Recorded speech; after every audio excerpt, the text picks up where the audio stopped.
Depurados los gastos administrativos, procedemos a depurar los gastos de distribución y ventas. En este ejercicio tenemos causados 26.293.562 pesos. La principal cuenta corresponde a industria y comercio. Se debe depurar con respecto al valor pagado. La norma fiscal permite llevar el valor efectivamente pagado. En este caso tiene causado 22.278.000 pesos. Como lo efectivamente pagado es lo que se debe llevar, para ese ejercicio fueron 23.379.000 pesos, llevamos lo efectivamente pagado. El resto permanece igual, lo que nos da un valor fiscal de 27.395.000 llevado en el renglón de gastos de distribución y ventas.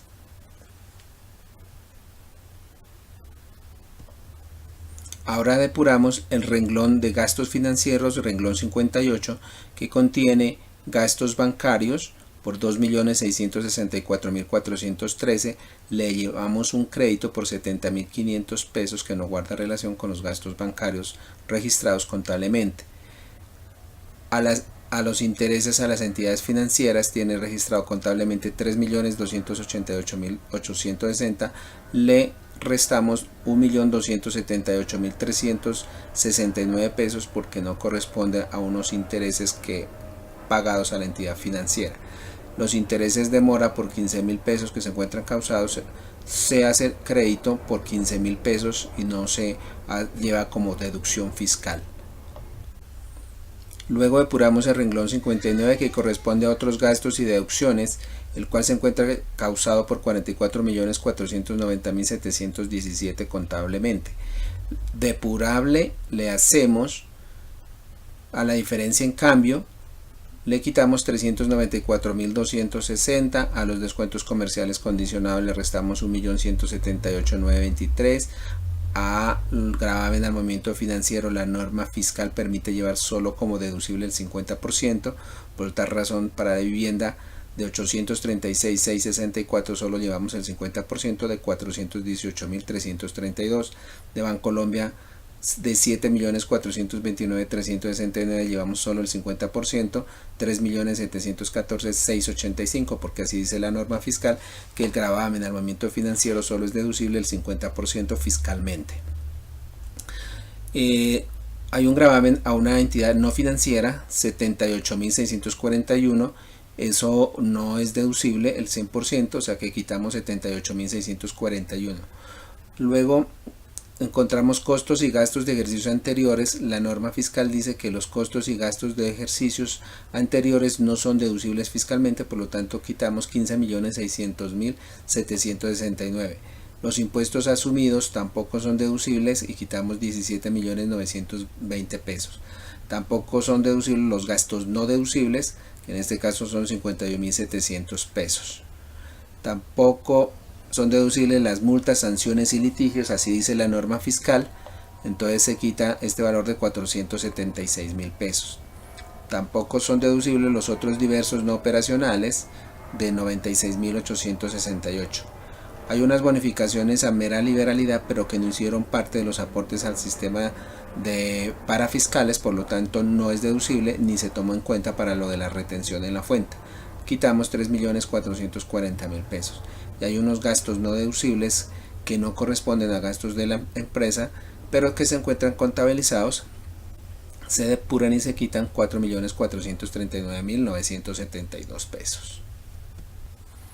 En tal sentido, realizada la depuración de otros gastos y deducciones, de los 44.490.717 pesos que se encontraban causados, le restamos, porque no son deducibles fiscalmente, 29.908.070, llevándose fiscalmente solo 14.583.000 pesos.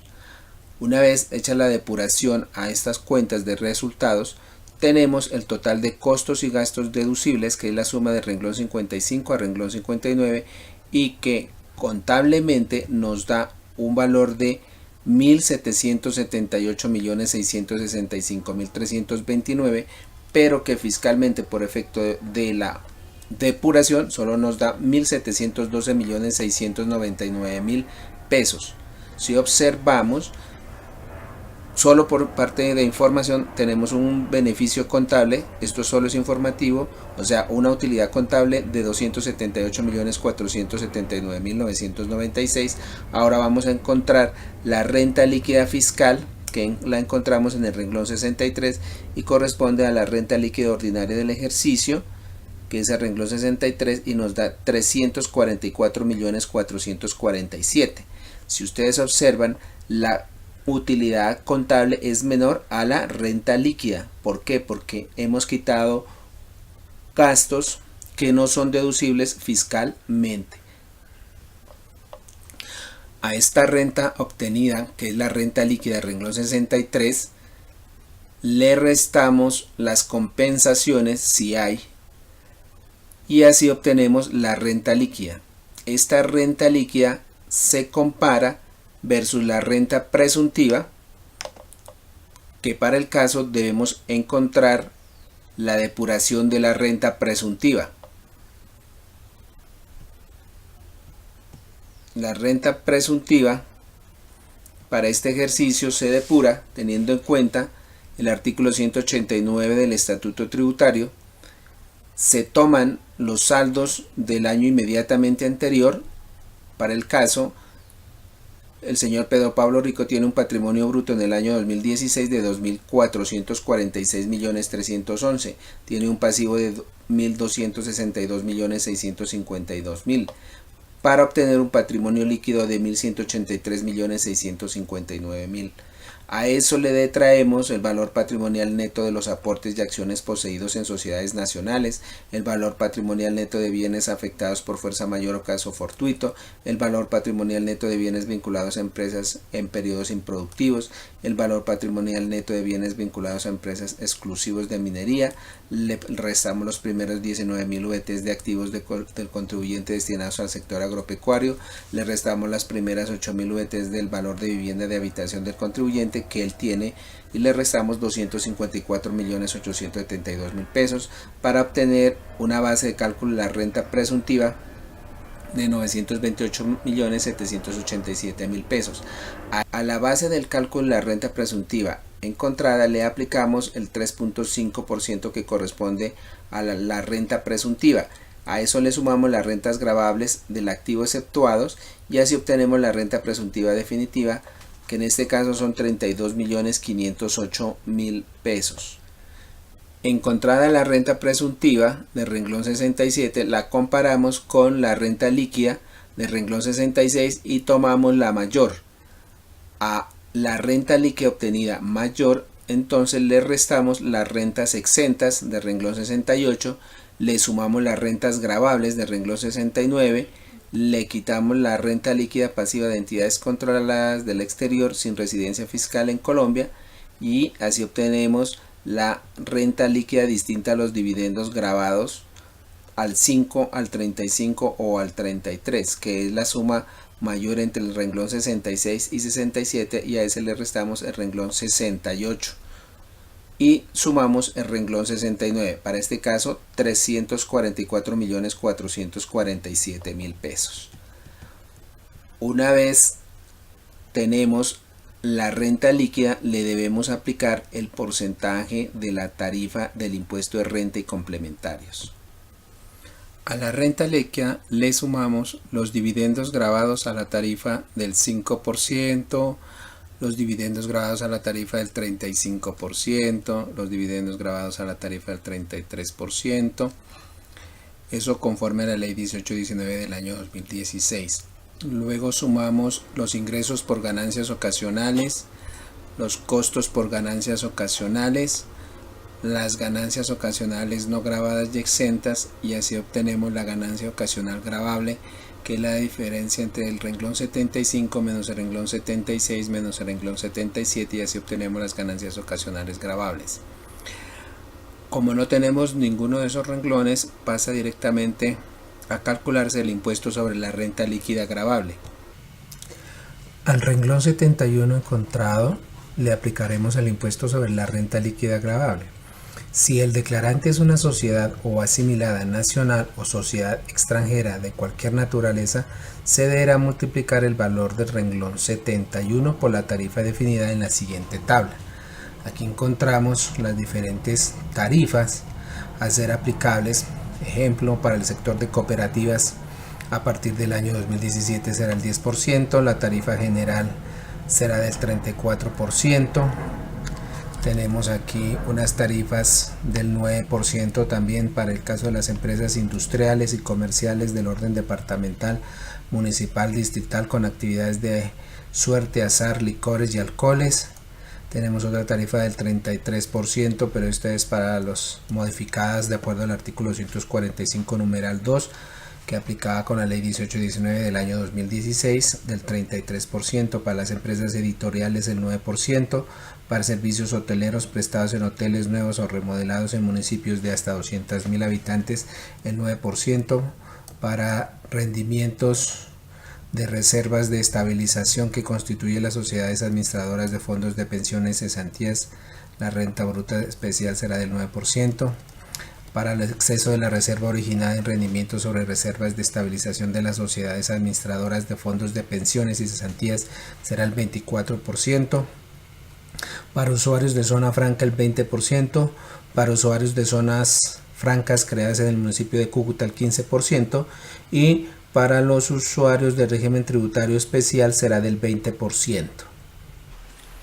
Así obtenido la renta líquida gravable de renglón 71, le aplicamos el impuesto sobre la renta líquida gravable, que es el renglón 79, a la tarifa general, que pues para este caso la tarifa general es del 34%, entonces multiplicamos el renglón 71 por el renglón 79 y así obtenemos para este ejercicio 117.112.000 de impuesto sobre la renta líquida gravable. A ese impuesto sobre la renta líquida gravable le detraemos los descuentos tributarios, que en este caso con la ley 1819 del 2016, el caso de donaciones puede tenerse por deducción o por descuento. En este caso podemos traer como descuento y podemos restarla. Así obtenemos el impuesto neto de renta, que es el renglón 79 menos el renglón 80. A eso le podemos sumar el impuesto de ganancias ocasionales, que aplica al renglón 78, que es ganancias ocasionales gravables. Luego le detraemos el descuento por impuestos pagados en el exterior por ganancias ocasionales cuando se paga en países extranjeros. Luego le podemos calcular el impuesto de los dividendos grabados a la tarifa del 5%, el impuesto de dividendos grabados a la tarifa del 35%, el impuesto de dividendos grabados a la tarifa del 33% y así obtener el total de impuestos a cargo, que es el renglón 87, que es la suma del renglón 81 más 82 más 84 más 85 más 86 menos el renglón 83. Determinado el total de impuesto a cargo del renglón 87, que suma 117.112.000 pesos, podemos descontar el valor de la inversión de obras por impuestos hasta de un 50% del valor de la casilla 87. También podemos descontar el descuento de efectivo por inversiones por obras e impuestos, también de acuerdo a la ley 1819 que creó la SOMAC. A eso le podemos calcular el anticipo de renta liquidado año gravable anterior, que debe encontrarse en el formulario del año 2016, que para el caso no tiene. El anticipo sobre tasa liquidado año gravable anterior, renglón 91. Esto no le corresponde a las personas naturales, sino a las sociedades o entidades asimiladas. Saldo a favor año gravable anterior sin solicitud de devolución o compensación. Para este caso tiene 2.917.000. También miramos un saldo a favor de renta CRE año gravable anterior sin solicitud de devolución o compensación, que para este caso es 0. Autorretenciones. Las autorretenciones solo aplican a las sociedades o entidades asimiladas. En este caso estamos hablando de una persona natural, no lo tiene.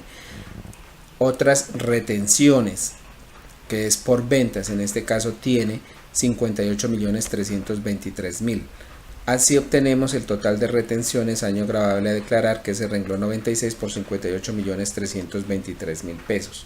Sobre tasa del renglón 97 no aplica porque, como lo dijimos, aplica solo a esas sociedades o entidades asimiladas, no a personas naturales. El anticipo de renta para el año gravable siguiente, se calcula.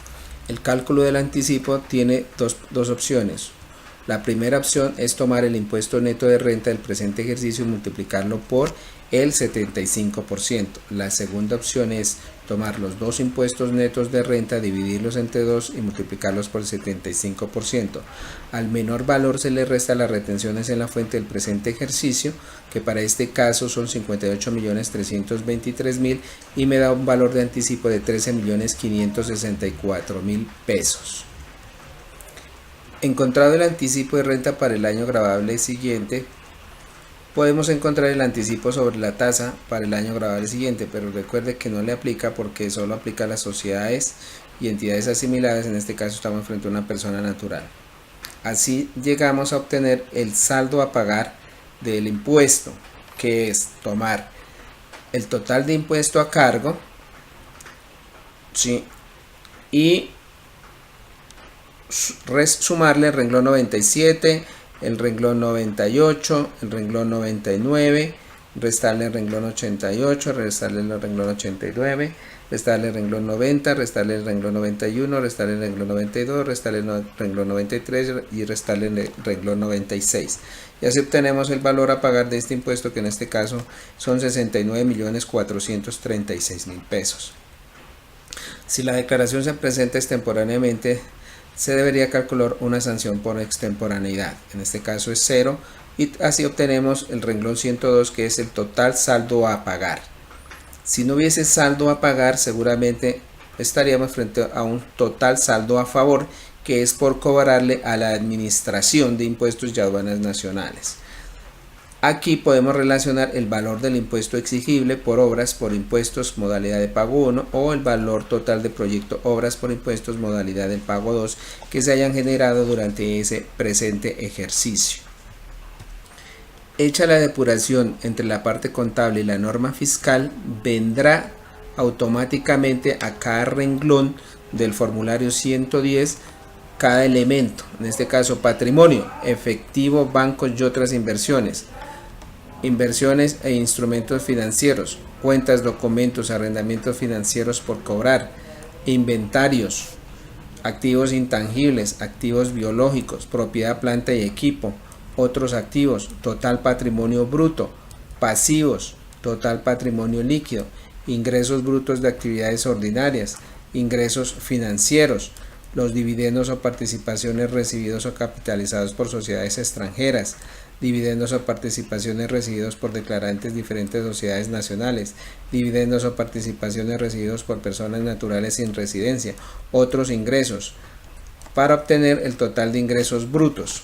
Al total de ingresos brutos le restamos las devoluciones, las rebajas y los descuentos en ventas.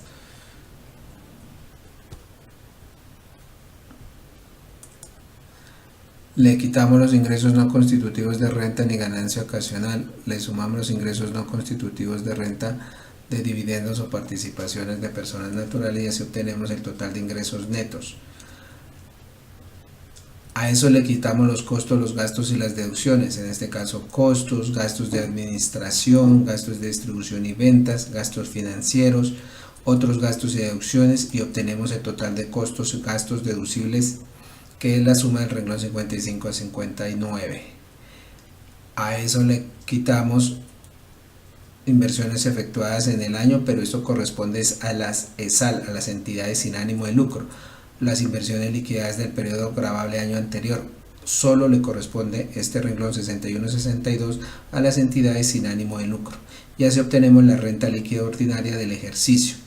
Obtenida la renta líquida ordinaria del ejercicio, le podemos quitar las compensaciones y así obtener la renta líquida gravable. A esa renta líquida gravable la comparamos con la renta presuntiva, tomamos la mayor entre la renta líquida gravable y la renta presuntiva, que para este caso la renta líquida gravable es mayor, le quitamos las rentas exentas, le sumamos las rentas gravables, le podemos también hacer la depuración de la renta líquida pasiva, ¿sí?, de entidades controladas desde el exterior. La renta líquida pasiva de entidades controladas desde el exterior sin residencia fiscal en Colombia la traemos acá como saldo fiscal, en este caso no la tiene. Luego seguimos con la depuración de las rentas líquidas gravables, en este caso distinta a los dividendos gravados, En este caso son 344.447.000. A eso se obtienen los dividendos grabados a la tarifa del 5%, los dividendos grabados a la tarifa del 35%, los dividendos grabados a la tarifa del 33%, obtenemos los ingresos por ganancias ocasionales, los costos por ganancias ocasionales, las ganancias ocasionales no grabadas y exentas, y así obtenemos ganancias ocasionales grabables, que en este caso no las tenemos, es 0, y así tenemos el impuesto sobre la renta líquida gravable, que es aplicarle al renglón 71 la tarifa del impuesto de renta del artículo 240 del Estatuto Tributario. Luego aplicamos los descuentos tributarios, que en este caso puede ser por donación, y así obtenemos el impuesto neto de renta del renglón 81. Determinado el impuesto neto de renta del renglón 81, 117.112.000, le podemos sumar el impuesto de ganancias ocasionales del renglón 82, le podemos quitar el descuento por impuestos pagados en el exterior, le podemos sumar el impuesto de dividendos grabados a la tarifa del 5%, sumamos el impuesto de dividendos grabados a la tarifa del 35%, sumamos el impuesto de dividendos grabado a la tarifa del 35% y así obtenemos el total de impuesto a cargo, que es la suma del renglón 81 más el renglón 82 más el renglón 84 más el renglón 85 más el renglón 86 menos el renglón 83. Descontar el valor de la inversión obras por impuestos hasta el 50% de la casilla 87, así como también el descuento efectivo por inversión en obras por impuestos. Esto es de acuerdo a la SOMAC Ley 1819 del año 2016. Anticipo de renta liquidado año gravable anterior, lo tenemos que buscar en la declaración presentada en el año anterior. Anticipo sobre tasa liquidado año gravable anterior, también lo debemos buscar en la declaración presentada del ejercicio anterior. Saldo a favor año gravable anterior sin solicitud de devolución o compensación, lo encontramos en el formulario de renta presentado en el año anterior, que para este caso trae un saldo de 2.917.000 pesos. Podemos rezar el saldo a favor de renta CRE año gravable anterior sin solicitud de devolución o compensación, en este caso 0. Aplicamos las autorretenciones, aquí en este caso autorretenciones o otras retenciones. Para este caso tenemos 58.323.000 pesos, total de retenciones año gravable 58.323.000 pesos. Sobretasa solo aplica para las entidades, sociedades o asimiladas, no para las personas naturales. Recuerde que este ejercicio es para las personas naturales. Anticipo de renta para el año gravable siguiente, en este caso 13.564.000. Anticipo sobre tasa para el año gravable siguiente, como es para las sociedades o entes asimilados, no para personas naturales, no se calcula. Así obtenemos el saldo a pagar por este impuesto, que para el ejercicio suma 69.436.000. Como está dentro de la oportunidad, no hay sanciones y así obtenemos el total saldo a pagar del renglón 102 por 69.436.000. Si hubiese saldo a favor, va en el renglón 103. Aquí se coloca el valor del impuesto que se haya presentado de acuerdo a la SOMAC. Hasta aquí el presente ejercicio del impuesto de renta complementario para un obligado a llevar contabilidad. Quedamos atentos, gracias.